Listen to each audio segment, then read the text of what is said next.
Hi, I'm Brett Boniface, and thanks for visiting my website, AgTech Services. And you've clicked on the yield mapping and soil sampling and mapping video. You've obviously been researching this for a little while, and you want to learn a little bit more about it. And I'm definitely here to provide a little bit more insight, especially if you're somebody who is beginning to delve into precision ag technologies. These are statistically mainly the two things that people start with. They start with their yield mapping because everybody wants to know how they did at the end of the year, and also soil sampling because everybody wants to know what exactly they have to put in the soil to make their crop grow to its full potential. Okay, without that knowledge, you're really just guessing, and there's a lot that can be learned too from looking at yield maps, simply because scale tickets just don't tell you the whole story. They don't tell you about those stressed areas in your field that you may not have recognized.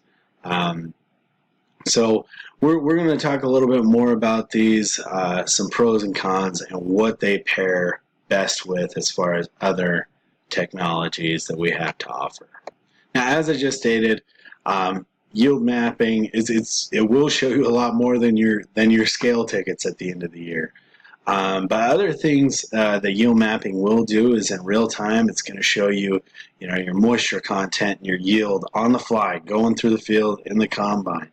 It's going to give you some really valuable information, that farmers want to know because, maybe if one field's, say you're harvesting corn, one field's 17 and a half moisture, and you don't want to take a hit by taking that to town, you don't have any bin space left or whatever the case may be, maybe you need to move down the road and see how the next field is. Maybe that's closer to 15 and you won't take a huge dockage because of moisture. There's elements like that that make yield monitoring a really great place to start for farmers. They can really get a grasp on trouble areas in their field as well. They'll show up on their mapping as a little bit discolored or colored differently than the better yielding areas. And the farmer will begin to decide, okay, what's happening here? Maybe this is right next to a tree line, and it's derived of nutrients and water. Maybe it's just dry land. Maybe there's like a little creek or gully that goes through fields. Trust me, I've seen that before. Maybe that's all it is and there's not much you can do about it. But then maybe there's just simple washouts. Maybe you could do some cover cropping to prevent those washouts in the future and keep that soil in place and keep the nutrients there as well, and make more off the acres that you have. So those are all advantages of yield mapping. Now, if we move on to soil sampling is pretty obvious. Dig in the, you take a probe, stick it in the ground, and you take a soil sample and you test it. You see what properties it has enough of and what it has deficiencies of, based on what you're going to plant the next year, what you need in the ground for that seed that you will be planting to grow to its optimal yield potential. Now, soil sampling, if you've already checked out the VRT video, you already know, goes really well with VRT. Because once you know exactly what you have to put in the ground, okay, VRT is basically, it's going to help you do that. With the help of GIS, it's going to pair up that mapping so that when you're going through the field, you're delivering those optimal rates, and you're not overspending on your inputs, and you're not under-delivering on your inputs for your seed hybrid. You're giving it enough to where it can reach its potential. You're not wasting anything.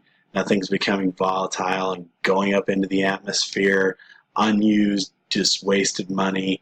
That's not happening here. So, if you're going to go the route of soil sampling and yield mapping as well, VRT, these pairs are really great, and also GIS, which comprehensively ties any basically any precision ag technology together so that you can take a look, take a broad view of everything, and you can see how your field performed.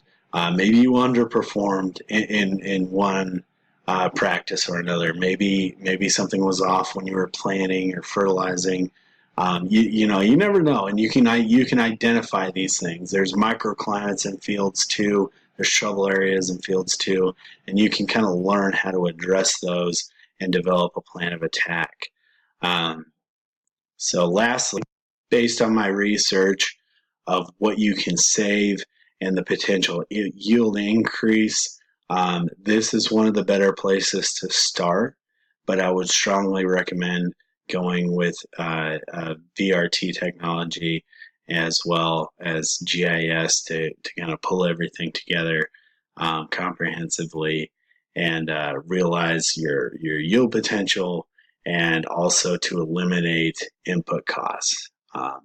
These two categories, precision ag, they're basically they're the biggest input savers, and they can also be the biggest yield increases. So if you're new to this, or if maybe you have VRT and you want to do soil sampling yield mapping, maybe it's the other way around.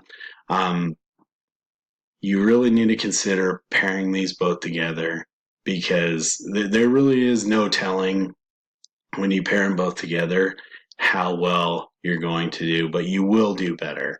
That's a fact. There's just, without these, there's no way that you're going to be able to tell what exactly you need in the field for your crop to grow to an optimal yield. And there's no way to measure that. And there's no way to find those trouble spots. You can do as much footwork as you want and be out on the ground and walking through the field. This mapping really is the best way to identify the strengths and weaknesses of your field and to realize these input savings and yield increases. Thanks for checking out my website and videos. I really appreciate it, and we'll see you in the next video.